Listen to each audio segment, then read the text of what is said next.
ఏం భారత్, ఏం చేస్తున్నావు? అంటే అలా అని అడుగుతున్నావు నిజంగా? ఎందుకు? ఏం చేస్తున్నావు? నిద్ర సరిగ్గా రావట్లేదా? ఓ, సాంబ్రాణి వేసుకుంటున్నావా? మమ్మీని ఏమంటే వేస్తుందిగా.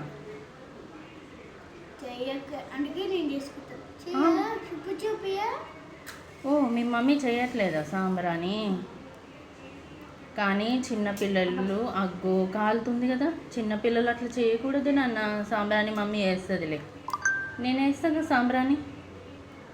ఓకేనా? అగ్గో, ఓ వేసుకుంటున్నావా? అయితే ఒక్కడే కూర్చో, నీకేసుకుంటున్నావా లేకపోతే ఇల్లంతా వేస్తావా? ఇల్లంతా వేస్తావా? Okay, very good. అయితే నిద్ర వస్తుందిలే ఈరోజు నైట్ బాగా నీకు. ఓకేనా? ఓకే.